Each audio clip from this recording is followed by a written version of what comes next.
Hello बच्चों, तो चलिए इस प्रश्न को पढ़ते हैं। एक व्यक्ति नदी में जल की धारा की दिशा तथा धारा के विपरीत दिशा में 25 किलोमीटर प्रति घंटा व 15 किलोमीटर प्रति घंटा की दर से तैरता है। शांत जल में व्यक्ति के तैरने की दर तथा नदी के जल की चाल ज्ञात कीजिए। ठीक है, तो हमें शांत जल में व्यक्ति के तैरने की दर और नदी के जल की चाल बतानी है क्या होगी।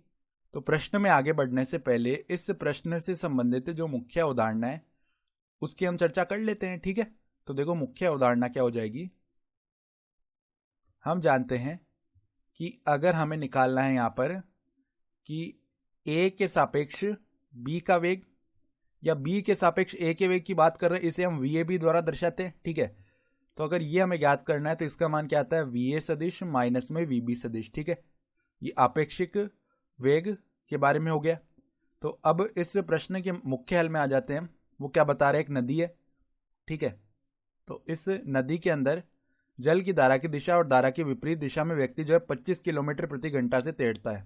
ठीक है, तो यदि वो जल की धारा की दिशा में तैर रहा है, इसका मतलब क्या है कि जल की जो दिशा होगी, जल के बहने की दिशा यानी वी आर को हम क्या कह रहे हैं, जल के बहने की दिशा, और वी एम क्या कह रहे हैं, व्यक्ति के, यानी जो व्यक्ति प्रयास करेगा तैरने का, उन दोनों की दिशा समान ही होगी। तभी तो क्या होगा कि व्यक्ति नदी में जल की धारा की दिशा में तैर पाएगा।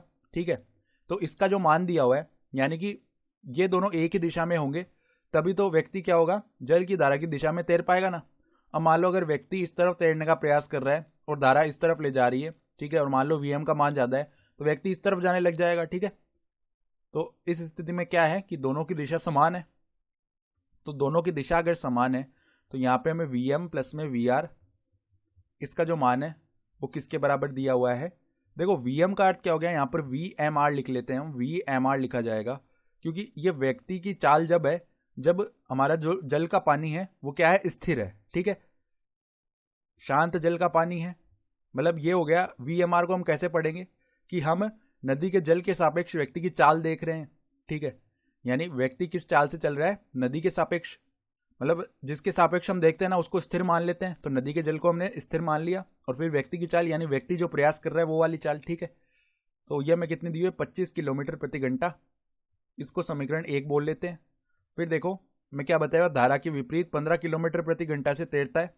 तो यहाँ पे मान लो इस प्रकार की नदी है, तो व्यक्ति जो है वो इस प्रकार इस तरफ जा रहा होगा और धारा इस तरफ बह रही होगी, और वी एम आर का मान ज़्यादा होगा वी आर से, तभी तो व्यक्ति उस तरफ जाएगा ना।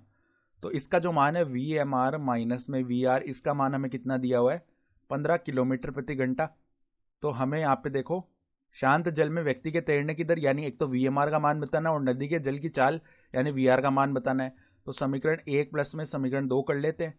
तो 2 वी एम आर का मान किसके बराबर आएगा, 25 प्लस में 15 कर देंगे तो 40 आ जाएगा। यानी वी एम आर का जो मान है 40/2 यानी 20 किलोमीटर प्रति घंटा आ गया। ये मान उठाकर किसी भी समीकरण में रख देते हैं, मान लो समीकरण 1 में रख दिया तो वी आर का जो मान है वो 25 माइनस में 20 यानी कि 5 किलोमीटर प्रति घंटा आ जाएगा। ठीक है, तो शांत जल में व्यक्ति के तैरने की दर हो जाएगी 20 किलोमीटर प्रति घंटा और नदी के जल की चाल हो जाएगी 5 किलोमीटर प्रति घंटा। तो आशा करता हूँ कि आपको ये प्रश्न समझ में आया होगा। धन्यवाद।